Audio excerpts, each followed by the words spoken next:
And if Mariam, the princess, oh, and by the way, her son was called what? Jonathan. So there's that Jonathan. Her, not her son, her younger brother, pardon me, her younger brother. So there's another Maccabean named Jonathan. Still in the Maccabean family, pardon me. Anyway, her younger brother, Jonathan, was drowned in the pool in Jericho by Herod's henchmen. Once he saw the people cried when he put on the high priestly vestments. And that was the end of the Herodian, or rather the Maccabean high priesthood. And that would have happened somewhere in the 20s BC period.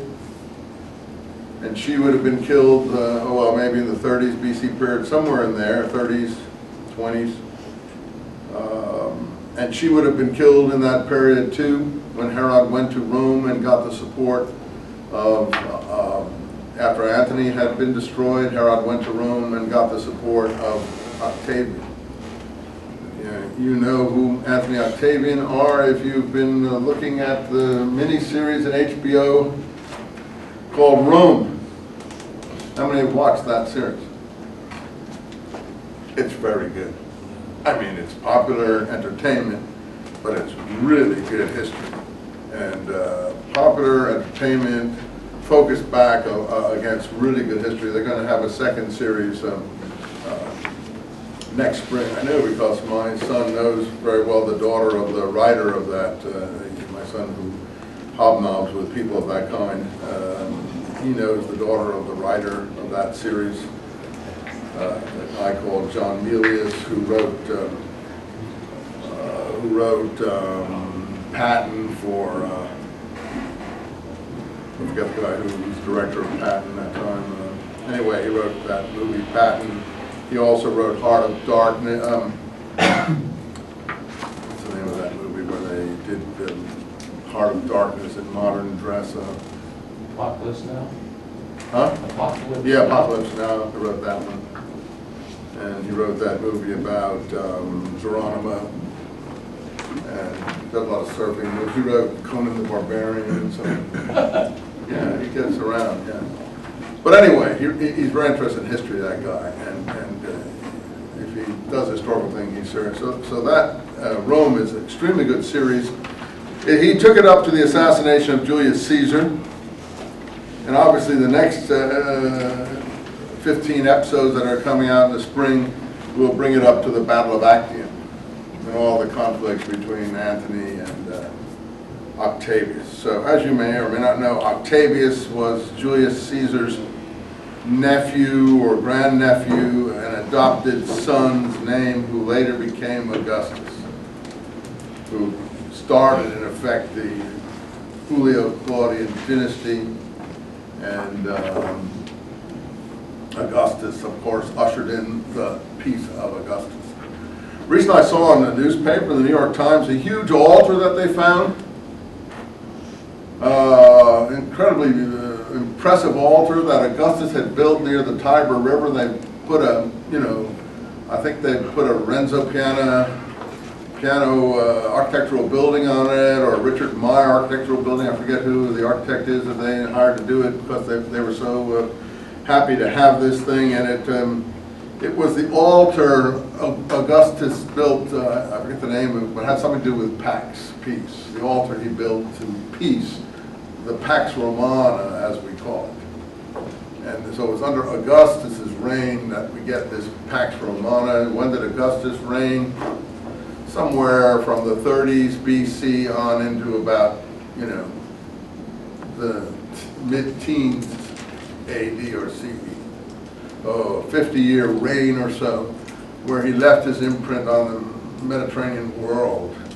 Now this is the period that our events in Palestine are growing up.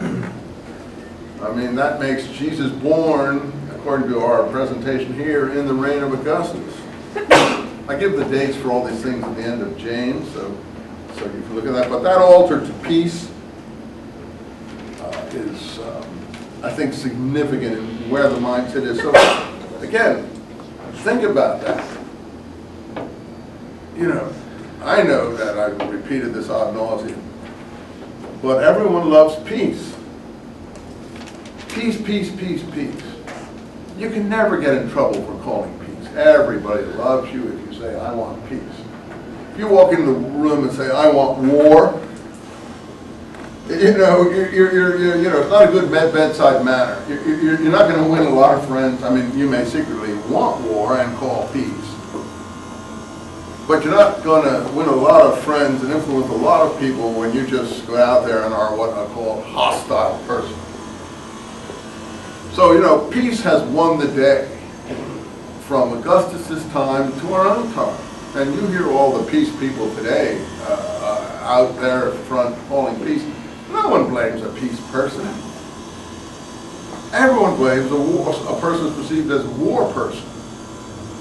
Because you can always, well, you say, I'm on the side of the angels, I'm good, I'm for peace. Yeah, but sometimes your peace can create an even worse disaster. And that's what the prophet Ezekiel said in his early presentations. How did he put it? I can't remember, but he speaks about those who cried peace when there was nothing but war, he says. Those who cried peace when there was nothing but war. Kill for peace. Okay, I'll leave that one there, but I'm just saying what Ezekiel, I can't remember the actual presentation. It's in the Damascus document from the Dead Sea Scrolls. They're very interested in that passage because in the same passage, Ezekiel talks about the seekers after smooth things, the people who want to make everything smooth, who don't want anything rough.